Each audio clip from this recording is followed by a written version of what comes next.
લોકસભા ચૂંટણી બાદ મણિપુરમાં ફરી હિંસા, માસ્ટરમાઇન્ડ સકંજામાં, જીરીબામમાં હત્યાથી હિંસા ભડકી, મૈતેઈ ઘર છોડીને ભાગી, કર્ફ્યુ લાગુ। મણિપુરના જીરીબામ જિલ્લામાં વૃદ્ધની હત્યાના મામલે વિસ્તારમાં હિંસા ભડકી છે। આ હિંસાને જોતા જિલ્લામાં કર્ફ્યુ લાદવામાં આવ્યો છે। મૈતેઈના લોકો એમના ઘર છોડીને સ્કૂલમાં રહેવા માટે મજબૂર બન્યા છે। આ ઘટના ગુરુવારે સાંજે બની હતી। શંકાસ્પદ કુકી આતંકવાદીઓ પર હત્યાની આશંકા છે। એનઆઈએના કહ્યા મુજબ મણિપુર હિંસાના મુખ્ય સૂત્રધાર થોંગમીન થાંગ હાઓકિપ ઉર્ફ થાંગબોઈ હાઓકિપ ઉર્ફ રોઝર 6 જૂનના ઇમ્ફાલ એરપોર્ટથી પકડાયો હતો। ગયા વર્ષે એનઆઈએએ એની વિરુદ્ધ 18 જુલાઈએ ભારતીય દંડ સંહિતા અને યુએ હેઠળ કેસ નોંધવામાં આવ્યો હતો। કુકી અને ઝોમી આતંકવાદી સંગઠનોએ મ્યાનમાર અને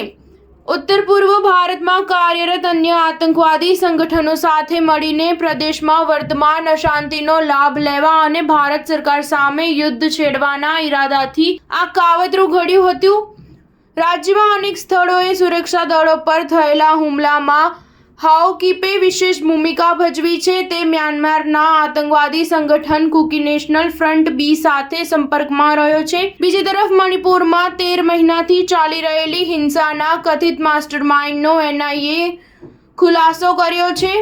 મણિપુર હજુ પણ હેરાન છે। જીરીબામ જિલ્લાના સોરોક અટિંગબી ખુનોના સોઈબામ શરદકુમારની ગુરુવારે કુકી આતંકવાદીઓ દ્વારા હત્યા કરવામાં આવી હતી। જીરીબામ જિલ્લો 1 વર્ષથી વધુ સમયથી ચાલતી હિંસાથી વધુ કે ઓછા અસ્પૃશ્ય રહ્યો છે, પરંતુ આ ઘટનાથી જિલ્લામાં ખળભળાટ મચી ગયો છે।